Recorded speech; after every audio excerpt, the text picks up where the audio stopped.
Qualquer um que acompanhe minimamente o direito sabe que para alguém ser processado precisa ter cometido um crime, ou pelo menos ser acusado de ter cometido um crime. Quem abre uma investigação é a polícia ou o Ministério Público e depois isso vira uma denúncia que é apresentada para um tribunal e aí um juiz começa a fazer a parte que a gente chama de julgamento. O problema é que no Brasil, a Corte Máxima, o Supremo Tribunal Federal, que deveria existir apenas para julgar pessoas com foro privilegiado, decidiu que pode abrir inquérito por conta própria, pode ser ela, a Corte Suprema, investigador, pode ser acusador e também o juiz. E a gente tem visto isso acontecer reiteradamente. Nós estamos no momento, fim de 2021, com 3 presos políticos, pessoas perseguidas pelo judiciário, pela alta corte do judiciário por terem emitido opinião. Mesmo que elas tenham se excedido, não passaram por esse devido processo legal, como costumeiramente se fala. Então não houve uma investigação policial, uma denúncia apresentada pelo Ministério Público e sim uma acusação vinda de cima do juiz supremo, que sequer deveria estar julgando pessoas comuns, já que elas não têm mandato, não têm foro privilegiado. Eu estou me referindo a Zé Trovão, caminhoneiro, que organizou parte das manifestações dos caminhoneiros no dia 7 de setembro, ao Roberto Jefferson, que era presidente do PTB, e ao jornalista Wallace Macedo, que fez também divulgações para convocar as pessoas para as manifestações de 7 de setembro. Atualmente está em prisão domiciliar com tornozeleira eletrônica, mas está preso. Sem falar que existe um pedido de prisão do jornalista Alan dos Santos, que mora nos Estados Unidos. Eu sou a Cristina Grêmio, colunista da Gazeta do Povo, e nesse vídeo vou entrevistar um amigo do caminhoneiro Zé Trovão, trazendo toda essa indignação de quem está próximo a alguma dessas pessoas consideradas presas políticas, inclusive por juristas renomados do país. O advogado Marcelo Barisson, que é esse amigo do Zé Trovão, esteve com ele na prisão agora, no dia 14 de dezembro de 2021. Eu estou aqui então com o advogado Marcelo Barisson, que é de Santa Catarina, conhece o caminhoneiro Zé Trovão e esteve com ele esta semana visitando lá no presídio em Joinville. Boa tarde, obrigado por aceitar essa entrevista, Marcelo. Queria que você começasse já contando como foi essa visita, como está o caminhoneiro. Depois você vai explicar para nós como você conheceu ele e a gente volta uns passos atrás. Mas nesse momento, essa semana, o que você viu lá no presídio em Joinville? Boa tarde, Cristina. Boa tarde aos ouvintes da Gazeta do Povo. Estivemos, então, em Joinville. Na verdade, dia 14, eu fui visitar o Zé no presídio. Eu não advogo para ele nesse processo, mas tem uma relação muito próxima a ele por conta do movimento que se fez aí, que a gente acabou participando, né? Como moramos no mesmo estado, e ele assumiu um certo protagonismo na convocação dos movimentos, então acabamos conversando com ele por conta da indignação que nós tínhamos na época e alguma liderança que se manifestou, que tem sido raro, né? Nesse sentido, nós procuramos para conversar e acabamos estreitando a relação. E aí você esteve no dia 14 visitando o próprio Zé Trovão, no horário de visita no presídio. Estive, primeiramente, tem algumas restrições na penitenciária aqui de Joinville, né? Por conta de alguns problemas, tive que fazer um cadastro e precisava de alguns dados da família do detento, né? Então, também contactei com a Jéssica, que é a esposa dele, e tive a oportunidade de conhecer o Antônio, que é o filhinho dele de 6 meses agora, né? Então, agora estreitou ainda mais, porque antes nós tínhamos uma relação apenas do movimento, fora daqui, ficamos em Brasília, conversamos, né? E nesse sentido, no presídio, ele está lendo muito, está muito indignado, mas estava sereno, inclusive a ponto de... eu fiquei muito com um sentimento ruim naquele dia, me sentindo culpado até por conta de algumas ligações aí, contatos do WhatsApp, dizendo que se ele foi para lá e quem estava no movimento não é culpado por isso e não estão fazendo nada, né? Então eu fui até ele, inclusive, para pedir se não seria de bom alvitre que houvesse algum movimento mais contundente, né? Até uma paralisação, quem sabe, com os caminhoneiros, que existem outros líderes, que eu poderia até procurá-los, né? Direito de greve, de paralisação, né? Que é constitucional. Para chamar atenção para a prisão dele mesmo, para que parece estar Para esquecida. a prisão dele. Então, assim, e ele para minha surpresa, preso, me disse não, mostrando a grandeza dele. Zé é um menino novo, tem 33, eu acho, mas ele é uma pessoa, eu não sei qual é a instrução dele, mas ele é uma pessoa com uma capacidade, é um patriota, né? Capacidade de sentimento da situação nacional, que me causa perplexidade até. E ele me disse, não é o momento, porque se fizermos isso, os caminhoneiros já estão com um problema muito sério, eles vão quebrar, foi esse termo que ele falou, e o povo brasileiro ele vai sofrer mais. Isso me chamou mais atenção ainda. Quer dizer, ele tem senso de responsabilidade também, ele entende que ele virou um líder, talvez Imenso, nacional mesmo, imenso. mas não pode sair dando qualquer recado e Sim. via pombo correio, digamos assim, né? Você estava ali Perfeito. visitando. Ele está sabendo, ele entendeu qual foi a dimensão que ele tomou aí por conta dessa protagonismo dele, né? Dessa indignação que ele demonstrou e protagonismo, né? E nesse sentido, até só colocando, a gente sente essa necessidade de líderes e de protagonismo e de manifestar indignação em todos os sentidos. E por isso que ele chegou nesse crescimento, que ele não esperava isso também, né? Dessa notoriedade, né? Eu fiz um vídeo depois que saí de lá, e não tenho redes sociais, só publiquei no Zap para alguns amigos, né? E hoje estou aqui com essa grata satisfação, né? De conversar contigo, até por conta disso. Então, qualquer manifestação nesse sentido, que não é, eu não fiz nada de exuberante, mas eu digo qualquer manifestação nesse sentido, pela carência, ela já se torna algo que replica e que viraliza, né? A gente vai até exibir um trechinho desse vídeo, porque foi esse vídeo mesmo que você gravou na saída do presídio, muito indignado com a situação, enfim, com essa sensação de impotência que vai gerando uma prisão ilegal. Foi esse vídeo que me chamou a atenção e me fez te procurar para a gente ter essa conversa. Então vamos só assistir um pedacinho do vídeo e aí a gente volta a conversar já já. Perfeito. Boa tarde, pessoal. 14 de dezembro, 21. Marcelo Barizon, advogado de Santa Catarina, no Oeste. Estou no presídio de Joinville. Fui visitar uma pessoa inocente. Está preso por decisão equivocada ou maldosa, não sei. Aqui. Zé Trovão. Está ali dentro. Confesso para vocês que eu fiquei uma hora conversando com ele, mais ou menos, meia hora. Prisão sem culpa, sem crime, sem abertura de denúncia pelo órgão competente. Prisão em que a vítima é o investigador, é o julgador. Isso aí eu via no Iraque, um tempo atrás. Vejo na Coreia do Norte, Venezuela, Cuba, Nicarágua, talvez, né? O povo brasileiro não aguenta mais, tá? A dificuldade de você ver um homem trabalhador que foi expressar a sua opinião, preso há 40 e tantos dias com um filhinho Antônio de 6 meses em casa. Ok, aí no vídeo você está recém-saído dessa visita com o Zé Trovão e com a indignação à flor da pele. O que mais te incomoda sendo conhecedor do direito, tendo estudado direito? Cristina, naquele momento ali não era nem o advogado Marcelo, era o Marcelo amigo de uma pessoa, mas conhecedor do direito. Aí que piora a situação.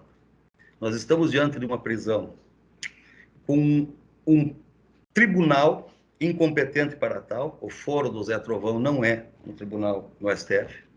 Aqui cabe uma observação, né? As pessoas confundem isso e às vezes o linguajar é meio juridiquês, mas o foro é a definição de qual juiz, de qual cidade ou estado é que vai julgar cada cidadão.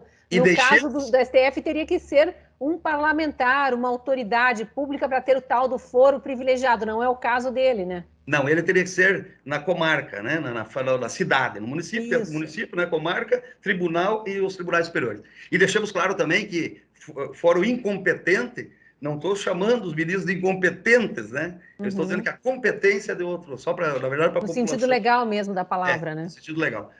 E também a iniciativa para a propositura de uma ação penal, da abertura do inquérito, não pode jamais ser do presidente, do ministro, né? Ela teria que ser através do Ministério Público, que se faz através de denúncia, ou através dele, ele poderia fazer, mas através de uma queixa-crime, se sentido lesado, essa queixa-crime ser acatada pelo Ministério Público, que proporia, né?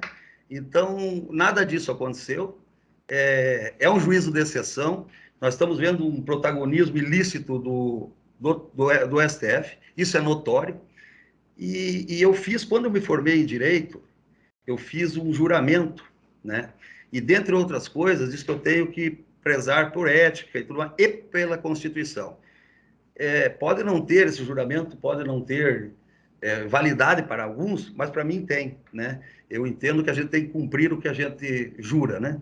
Então, eu me sinto indignado nesse sentido, porque muitas pessoas me perguntam, como advogado, mas como? E eu devolvo a resposta, mas como? E nós não temos a quem recorrer, né? A verdade é essa. Tem todas essas questões, o foro errado, tem o fato de quem se diz vítima do que quer que seja, porque a gente não consegue nem entender muito bem qual foi o crime cometido, né? O famoso crime de opinião que não existe no Código Penal, mas, além de tudo, quem se diz vítima sendo o acusador, o juiz, né? Ele está assumindo tudo, abre um inquérito, ele investiga, é tudo muito estranho, né? Deve ser um paraíso, né? Eu poder pegar um desafeto, alguém que me magoou de alguma forma, denunciá-lo e julgá-lo, né? Seria a condição ideal para qualquer pessoa que não tem uma consciência do Estado Democrático de Direito, onde se deve seguir o devido processo legal, que se tenha a garantia da ampla defesa e do contraditório. Isso também, me parece, foi maculado no processo, por conta de que não se tinha acesso aos autos, é um absurdo. É um caso muito parecido com os dos presos anteriores a ele, que foram Oswaldo Eustáquio, só relembrando, Oswaldo Eustáquio, jornalista, o Wallace Macedo, jornalista, também nesse episódio aí de convocação para as manifestações do 7 de setembro, o próprio Daniel Silveira, deputado, que meses antes tinha se excedido nas palavras ao criticar o STF, foi preso por crime de opinião, e ali uma situação mais irregular ainda por ter a imunidade parlamentar, que também não foi respeitada. O Roberto Jefferson, que era presidente do PTB, também não estamos entrando no mérito aqui do que foi dito, mas da mesma forma preso por suposto crime de opinião, né? Então a gente tem todos esses casos recorrentes aqui, recentes e recorrentes, que nos colocam na famosa insegurança jurídica, que juristas renomados tanto têm falado, né? Cristina, e assim, ó, eu acho, porque todos esses que você falou, realmente, e aí tem duas situações, nesses casos citados, tem duas situações. A inércia do legislativo, inércia, conivência, em algumas atitudes até protagonismo para a mácula do Estado Democrático, da democracia, penso eu. E tem a situação também de que essa ausência de representatividade, nossa, é complicada. Você elege um senador, um deputado, os próprios ministros do STF, se você pegar o juramento, a sabatina, pega o vídeo da sabatina deles e pega as atitudes agora, essa transformação, essa bipolaridade, essa dupla personalidade, eu não sei onde é que acontece, se é no Palácio da Letrada, na Praça dos Três Poderes, onde é que é, porque é outra pessoa, que me perdoe, sustento isso que eu falo, porque é outra pessoa. Mas uma situação também é a seguinte, no povo, a indignação do povo brasileiro falta senso de coletividade, falta capacidade de indignação, isso é cultural, me representa, porque nós não conseguimos aglutinar, até certo momento aglutinamos, mas esse pessoal não protagoniza, eles vão fazer selfie, eles vão mostrar que estão lá, vão querer aparecer ao lado de alguém importante, mas no momento de estar firme, de encarar uma situação, a maioria debanda. Isso aconteceu quando o Sérgio Reis sofreu aquela situação absurda para um homem de 80 e tantos anos. Foi o mesmo episódio, convocações de manifestações de 7 de setembro, eventualmente se excedeu em algum vídeo ali, em alguma reunião, em algum recado que foi dado. Não, eu entendo assim, ó, excessos houveram. Houve do Daniel, no meu entendimento, houve do próprio Sérgio e do próprio Zé. Mas para isso, se instaure o procedimento correto, né?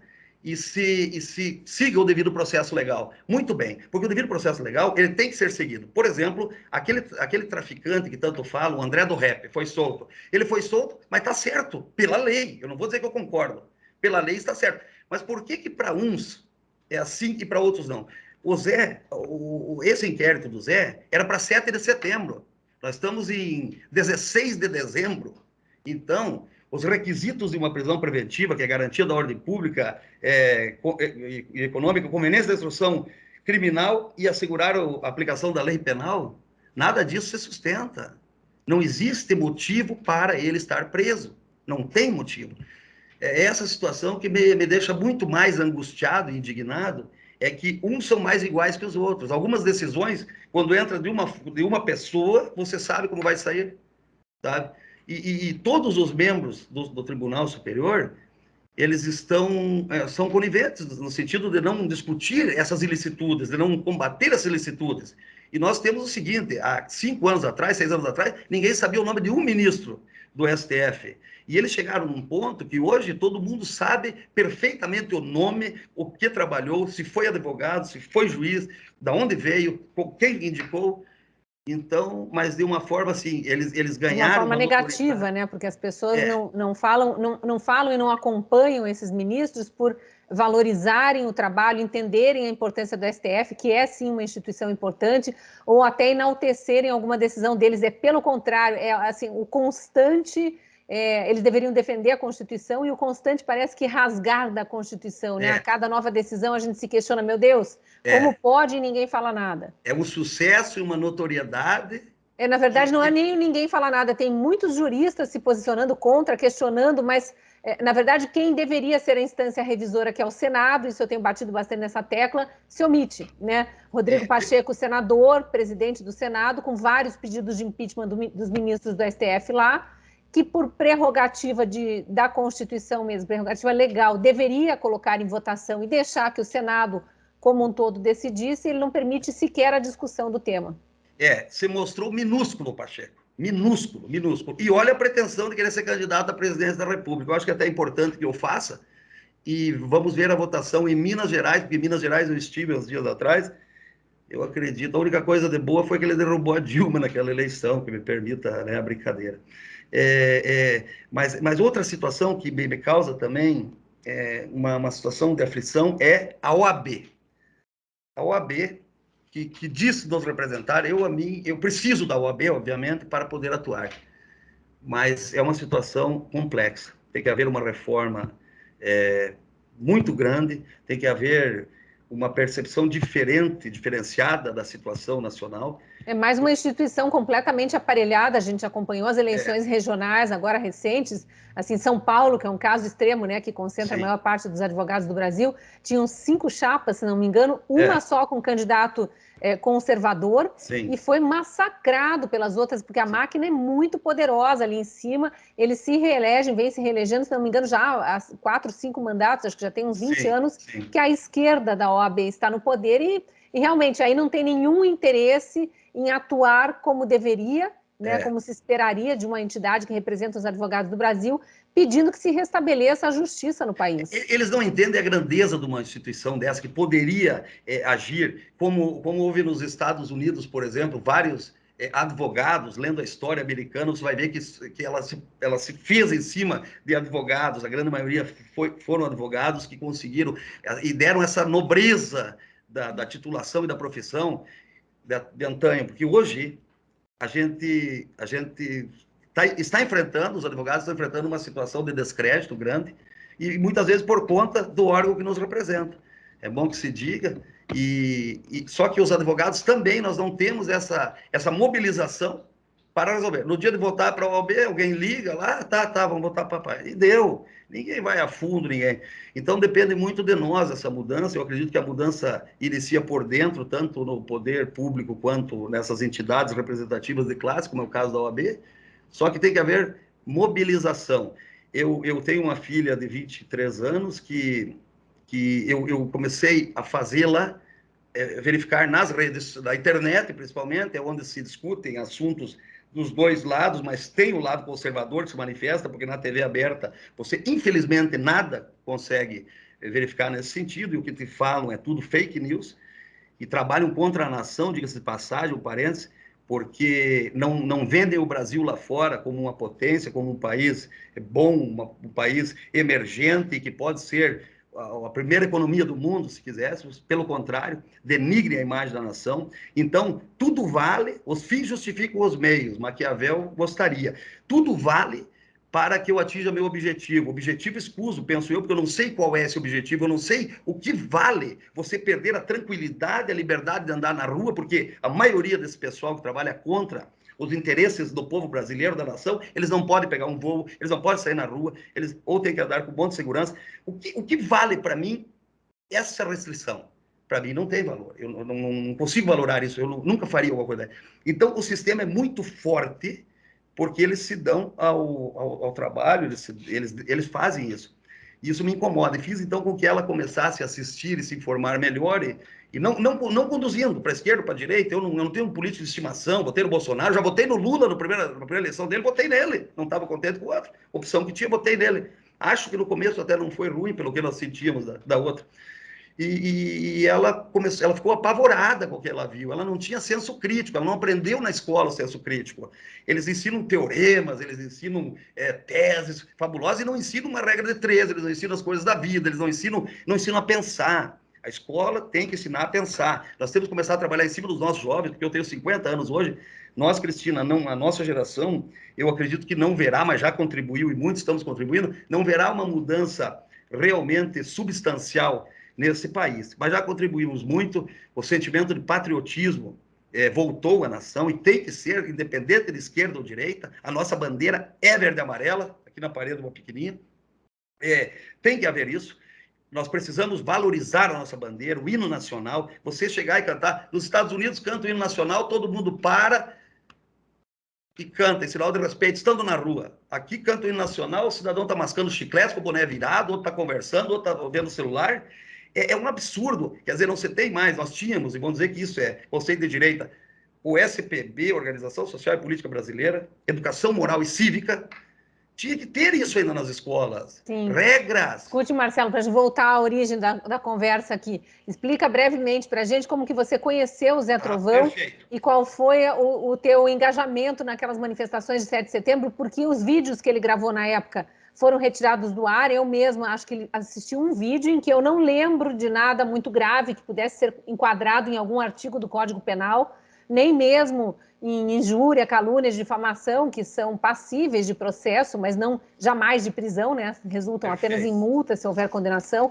Então, queria esse teu relato de como que você se enturmou, digamos assim, com o Zé Trovão e qual foi a tua participação lá na manifestação de 7 de setembro. Perfeito. Peço desculpa primeiro por ter desviado da rota. Não, importante. Quarta. A conversa faz isso mesmo. Ela caminha a gente para vários rumos. Mas o Zé Trovão foi o seguinte.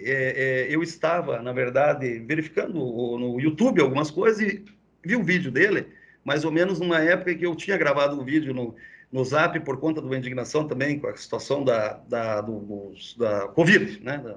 Essa CPI, coisas. Não vamos entrar nessa também. Nós teremos papo aqui por uma semana. E aí, como eu vi, ele gravou um vídeo falando praticamente tudo o que eu estava pensando naquele momento. E ele disse, quem quiser me liga. E eu liguei. E ele me atendeu. Nesse período, ele ainda estava na boleia de um caminhão, atrás da direção de um caminhão.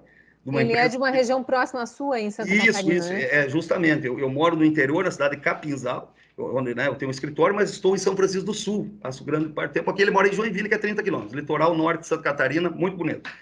E ele, então, conversei com ele e nos encontramos, e as ideias fechando, né, em muitas situações, e eu me chamo a atenção que essas pessoas que tomam frente desse movimento, que nem ele, tem que ser valorizadas, porque muitas vezes o proprietário de uma transportadora com 300 carretas, ele não faz isso, e um funcionário está fazendo, né, Riscano?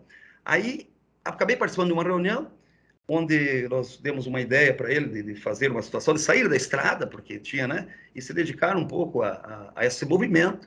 Entendemos que nunca foi uma indução à violência, eu nunca vi isso, nas reuniões que participei, nunca foi dito para ter violência, né? Alguns se exasperam um pouco, mas fechar estradas, tudo, movimentar. Então, nesse sentido que eu conheci ele, acabei acabei gostando da atitude dele e me solidarizando pela iniciativa dele e me impressionando até ser uma pessoa aguerrida que ele é, né? Um batalhador, sem muitas condições e trabalhando numa situação que poderia melhorar a vida de todo o povo brasileiro, enquanto nós temos os congressistas inertes, omissos ou, de outra forma, contribuindo para situações desastrosas para o povo que os elegeu e a quem eles deveriam representar. Né? Uhum.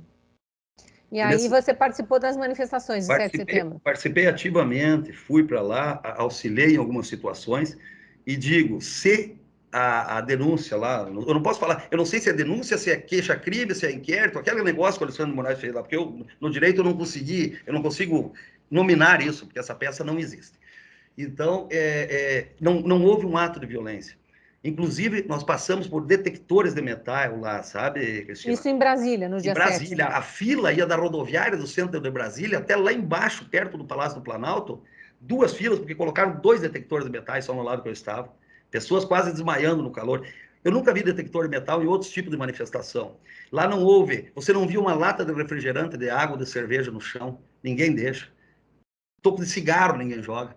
São manifestações diferentes. Você via bebê de colo, senhoras de 80, 90 anos, famílias reunidas.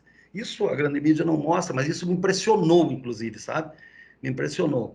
E por isso que eu acho que esse tipo de movimento, e sempre não é Bolsonaro, é Brasil. É Brasil. Porque o Bolsonaro é passageiro. Mas Essa manifestação especificamente era focada, obviamente, em críticas ao STF, mas do que eu lembro, pedindo por liberdade, porque já havia essa história dos presos políticos, e liberdade também em questões da pandemia, e pedindo por respeito à Constituição. Era uma tônica de salve o STF mesmo, e não feche o STF, como tentaram fazer parecer. Mas tinha realmente também o pedido para que o Senado pautasse os pedidos de impeachment que lá existem, para que os representantes dos estados, que são os senadores, pudessem analisar se realmente tem fundamento para um impeachment. Lá requerido, são vários pedidos que estão engavetados. Não fizeram, e também o voto impresso. Era uma pauta. Seria isso, e mais o que você citou. Então, na verdade, acabou que o presidente da República assinou um manifesto lá, que a gente, na verdade, não entendeu a motivação, não se discute, mas foi, na verdade, naquele momento, um balde de água fria. E nesse momento, nós estamos, então, com o Zé Trovão preso, o Roberto Jefferson preso, o Alan dos Santos foi ameaçado, né, de extradição. Então, me parece, o André do Rep está solto. Me parece que é uma situação muito estranha, porque quando você vê esse tipo de situação repetidamente ocorrendo, eu às vezes peço para que Deus me tirasse um pouco do discernimento para me tirar a capacidade de indignação. Se eu fosse um pouco menos, sabe, contemplasse um pouco menos a situação atual do país, talvez eu sofresse menos. Mas se fosse uma situação, mas é recorrente. Sempre tem acontecido dessa forma. Você já sabe, conforme o viés, você já sabe como vai sair o julgamento.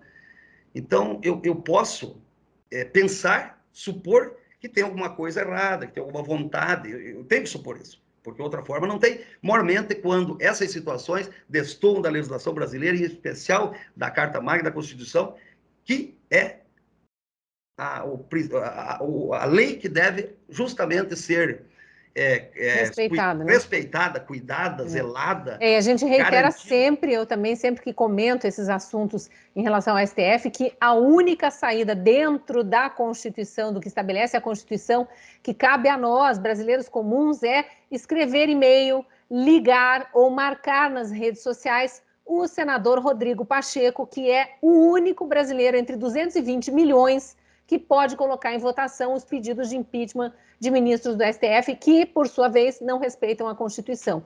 Se vai ser votado o impeachment é uma outra questão que cabe aos 81 senadores juntos. Mas quem coloca em votação é o presidente do Senado, Rodrigo Pacheco, que, como você bem lembrou, está acalentando o sonho de ser presidente da República e já anunciando uma pré-candidatura. Me perdoe, é quase interrupção, mas você falou algo que me startou aqui, uma das maiores indignações que eu senti. Caio Coppola teve uma iniciativa fantástica de colher, de fazer o pedido de impeachment, colher 3 milhões, acredito eu, de assinaturas e entregar para o Rodrigo Pacheco em mãos. Qual foi o ato do senhor senador, presidente do Senado. Colocou na gaveta junto com o Colocou resto na gaveta. Aí, vamos pedir para que ele agilize redes sociais. Começaram a startar hashtag Rodrigo Pacheco. Ele fechou todos os canais de comunicação, por isso que eu estava falando. Nas redes sociais. Mas o e-mail corporativo dele, que é divulgado no site do Senado, o telefone do gabinete, todos esses são abertos, eles não podem, por lei, perder o contato com a população e ainda cabe a nós ir atrás e mandar o recado, ou através de outros senadores, né, Marcelo? A gente tem outros representantes lá. A via que eu tentei, eu não consegui. Isso me causou uma indignação maior ainda, porque o dinheiro é público para estar mantendo essa conta, que foi o que você falou, então, que eles não podem fechar por lei. Era o que eu acreditava, mas não sabia. Então, vamos tentar por essa via também. E água mole em pedra dura, tanto bate até que fura. Né? Para não terminar essa entrevista aqui sem dar alguma esperança, né? algum alento para quem está nos assistindo e não concorda com toda essa situação ilegal, irregular e quer, de alguma forma, manifestar sua indignação. Por fim, vou te deixar aí uma frasezinha para você encerrar. Se Zé Trovão tivesse condições de dar entrevista, o que você acha, pelo que você conversou com ele, o que ele falaria para as pessoas que estão indignadas com essa e com outras prisões ilegais no Brasil? Eu acredito, pelo que eu conheço ele, que ele falaria que nós não podemos deixar de lutar e pelos direitos nossos, né? E que tenhamos a informação das nossas crianças para mudar uma mudança substancial e efetiva, né? Gradativa, mas efetiva, né? Eu acredito que nós estamos já nesse caminho, mas é lento, é muito lento, sabe? Tem que ser muito gradativo e lento, o sistema já mostrou força. Marcelo, muito obrigada, viu, pela participação aqui, por trazer essas informações e boa sorte aí nas lutas que eu sei que todos nós temos, né? Quem agradece sou eu, muito obrigado de coração mesmo, a gente sabe da audiência, da amplitude, né, do alcance do canal, e obrigado e sempre à disposição. Obrigada. Agradeço você também que esteve conosco até agora e te convido a assinar a Gazeta do Povo, caso ainda não seja nosso assinante. Tem promoção no link da descrição do vídeo ou nesse QR Code da tela e tendo acesso a essa promoção você vai conseguir acessar todo o conteúdo da Gazeta do Povo, não só a cobertura jornalística normal, mas especialmente os artigos, os vídeos, os podcasts gravados ou escritos por mais de 40 colunistas. Eu sou um deles e te espero lá na Gazeta.